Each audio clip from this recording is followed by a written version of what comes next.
Bom dia, meninos. Professor Cristiano, de Sociologia.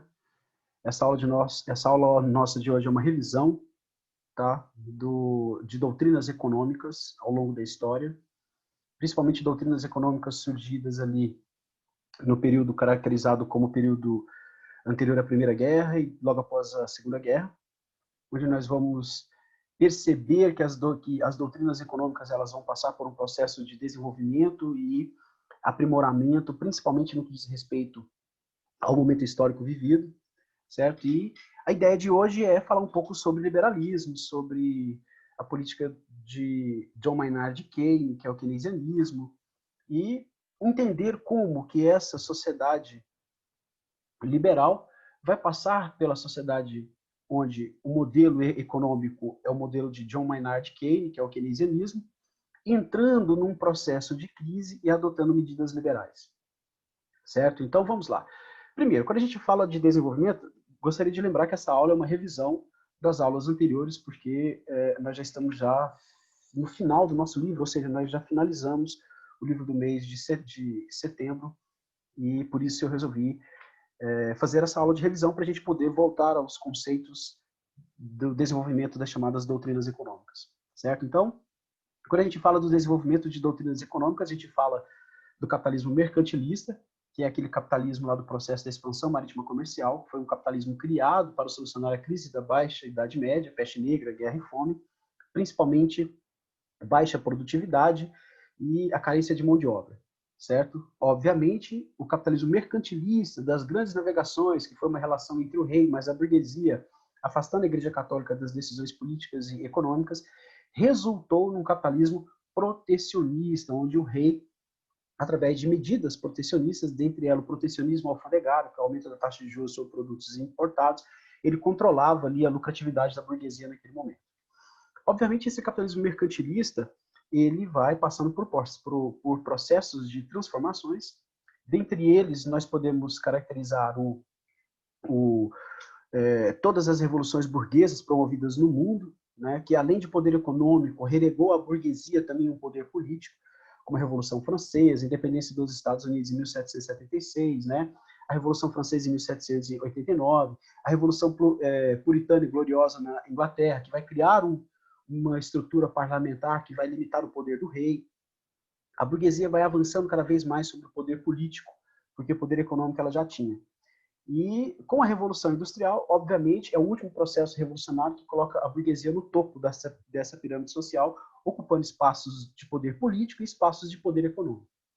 Esse liberalismo ele vai reinar desde a segunda metade do século XVIII, ali, com a Revolução Industrial, e esse liberalismo ele vai entrar em crise em 1929, a chamada crise de 29. Certo? Então, esse liberalismo que pregava a propriedade privada, o livre mercado, a mão invisível do Estado, que significa a mão invisível, não do Estado, do mercado, né, que significa livre concorrência, que para as escolas liberais, né, elas pregam, principalmente a escola de Chicago, que é uma das grandes escolas do liberalismo, prega essa questão do Estado mínimo e de que as relações econômicas elas vão regulamentar as relações sociais. Logo em seguida, nós vamos ter o keynesianismo, que é o Estado que irá surgir logo após a crise de 29, que a crise de 29 representou, sobretudo, a crise do liberalismo. Ali o liberalismo mostrou ao mundo que ele era incapaz de trazer um desenvolvimento econômico e uma harmonia social. Esse keynesianismo de John Maynard Keynes é uma ideia de um Estado interventor, intervenção do Estado na economia, promovendo o bem-estar social, investindo em educação, saúde, moradia, coisas nesse sentido. Esse Estado keynesiano, obviamente, ele vai entrar em crise, porque ele vai se endividar, né? Que é aquele Estado monopolizador daquilo que se gera riqueza. E quais são as características que vão promover a crise do keynesianismo?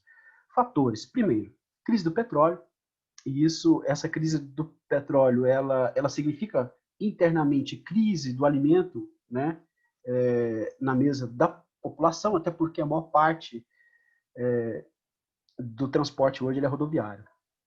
O toyotismo ele é aquela questão da produção em cima da demanda, não do estoque, então existe um ajustamento ali produtivo e isso gera desemprego. né? O endividamento estatal, que foi a principal característica desse Estado keynesiano, que para resolver esse endividamento estatal ele vai ter que se sujeitar aos bancos internacionais. Aumento de fluxos internacionais, o que é isso? Aumento de empréstimos e de dinheiro vindo de fora, que na verdade não fica aqui por muito tempo, ele acaba voltando para o seu lugar de origem e com lucros. E redução das barreiras fiscais, ou seja, você reduz as barreiras fiscais dando benefício às empresas multinacionais para que elas se instalem no país, certo? Então, aqui nós temos algumas características da falência desse Estado keynesiano. E aí, obviamente, nós sabemos que para que esse Estado buscasse uma solução, ele precisava de dinheiro. E onde que ele ia conseguir dinheiro? Ele ia conseguir dinheiro nos bancos internacionais, do FMI e do Banco Mundial. Para isso, para que esses bancos internacionais emprestassem dinheiro para o Estado keynesiano resolver a sua situação, ele tinha que seguir o chamado Consenso de Washington. O que é o Consenso de Washington? Recomendações aos países da América Latina. E que recomendações são essas? São recomendações que, a partir do momento em que o país que precisa daquele dinheiro emprestado a segue, você substitui ali o liberalismo pelo neoliberalismo. Por quê? O ataque aos direitos do trabalhador é uma das principais características. A redução do investimento em questões sociais é outra principal característica. Olha quais são as medidas de Washington, do Consenso de Washington. Reorientar os gastos públicos, privatizar empresas públicas, eliminar barreiras fiscais para investimento estrangeiro, ou seja, dar incentivo fiscal para qualquer empresa estrangeira vir aqui instalar empregos, ou seja, ela gera empregos e quebra outras tantas empresas. Desregulamentar o mercado, ou seja, não controlar os preços, proteger a propriedade privada, essa é a máxima, certo? E aí, a partir do momento em que os países latino-americanos sigam o Conselho de Washington, eles vão trazer as seguintes características, que é a característica do neoliberalismo. O Estado deve garantir os direitos básicos à população, porém, características do neoliberalismo: mundo empresarial, privatização de estatais, Estado mínimo, isso é óbvio, isso vem do liberalismo, livre concorrência e competitividade, faz o menor sentido isso no Estado liberal formado por multinacionais, oligopólios, né? Como está aqui, ó, oligopólios, expansão das transnacionais, indivíduo como empreendedor dele mesmo. O que significa isso? É a uberização da economia. Nós temos aqui ó, o indivíduo como empreendedor dele mesmo, é o conceito da chamada uberização, ou seja, o indivíduo que trabalha para si próprio sem garantias salariais trabalhistas alguma, certo? Como é o caso desses aplicativos modernos que nós estamos vendo hoje. Quais são as críticas? Precariedade trabalhista. Essa é a principal característica. Vamos precarizar o modelo de trabalho. É o que acontece na China. Socialista no que diz respeito, comunista no que diz respeito à política social, mas completamente voltada para a economia de mercado, certo? Dentro de um conceito liberal. Leis trabalhistas na China é uma coisa, é conto de fada. Redução da soberania nacional, né? Aquela coisa de você permitir que os americanos entrem e explorem a Amazônia, ou que explorem o nosso pré-sal. Isso é o quê? Isso é a questão da redução da soberania nacional. Tá? Soberania das corporações nacionais. Outra questão, frear o desenvolvimento dos países mais pobres. Como? Quando você não permite investimento em social, você freia o desenvolvimento. Você prejudica o IDH, que é o Índice de Desenvolvimento Humano. Tá? Tudo passa a ter valor financeiro. Até jogador de futebol faz seguro das pernas.